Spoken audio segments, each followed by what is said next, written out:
നാമത്തിന് മഹത്വമുണ്ടാകട്ടെ. ഞാൻ ടീന എൽസ ജോസ്, CSI ക്രൈസ്റ്റേഴ്സ് എളംകുളം സഭാംഗമാണ്. ജേർണി ത്രൂ സാംസിന്റെ 73-ാം ദിവസത്തിലേക്ക് ഏവർക്കും സ്വാഗതം. ഇന്ന് നാം ചിന്തിക്കുന്ന വേദഭാഗം 45-ാം സങ്കീർത്തനം 1 മുതൽ 8 വരെയുള്ള വാക്യങ്ങളാണ്.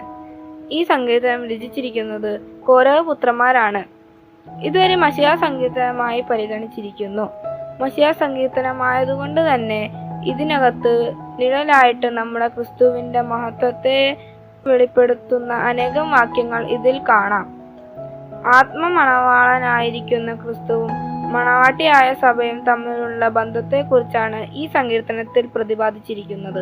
1-ാം വാക്യത്തിൽ ഗ്രന്ഥകാരൻ തന്നെ കുറിച്ച് പറഞ്ഞിരിക്കുന്നതിന് ശേഷം തുടർന്ന വാക്യത്തിൽ നമ്മുടെ കർത്താവിന്റെ മഹത്വത്തെ ഉയർത്തി കാണിക്കുകയും ചെയ്യുന്നു.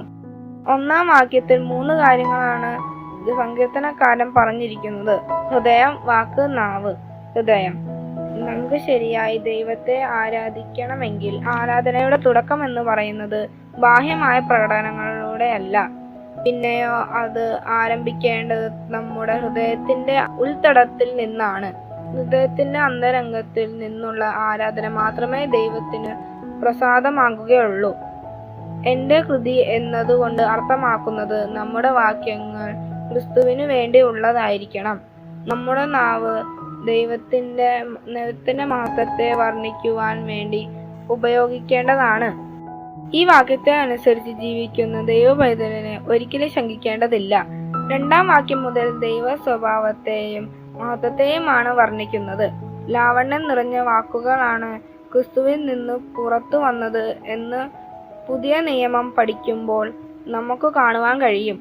നാമും അതുപോലെ ക്രിസ്തുവിന്റെ സ്വഭാവം ഉള്ളവരാകുവാൻ ഈ വചനങ്ങൾ നമ്മെ പ്രബോധിപ്പിക്കുന്നു. അതുപോലെ തന്നെ ക്രിസ്തുവിന്റെ 2-ാമത്തെ വരവിനെ കുറിച്ചും 4-ാം വാക്യം മുതൽ വിവരിച്ചിരിക്കുന്നു. വരുവാനിരിക്കുന്ന രാജാവിന്റെ വിജയത്തെക്കുറിച്ചും ഇതിൽ പറയുന്നു.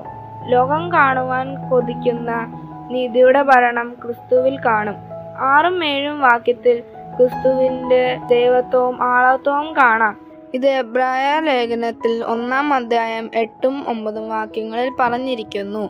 8-ാം വാക്യത്തിൽ നമ്മുടെ കർത്താവിന്റെ മഹത്വ സിംഹാസനത്തെ സൂചിപ്പിച്ചിരിക്കുന്നു. അതുകൊണ്ട് നമ്മുടെ ഹൃദയങ്ങളെ ദൈവസ്നേഹത്താൽ നിറച്ച് നമ്മുടെ വാക്കുകൾ അനേകർക്ക് അനുഗ്രഹവും ആകുവാൻ നമുക്ക് ശ്രമിക്കാം. ആമേൻ. നമുക്ക് പ്രാർത്ഥിക്കാം. സ്നേഹവാനായ ദൈവമേ, നിന്റെ സ്വഭാവം ഞങ്ങൾ പകരണമേ. ഞങ്ങളുടെ വാക്കുകളും ചിന്തകളും അനേകർക്ക് ആശ്വാസവും അനുഗ്രഹവും ആകണമേ. നിന്റെ 2-ാമത്തെ വരവിനായി ഞങ്ങളെ ഒരുക്കണമേ. ആമേൻ.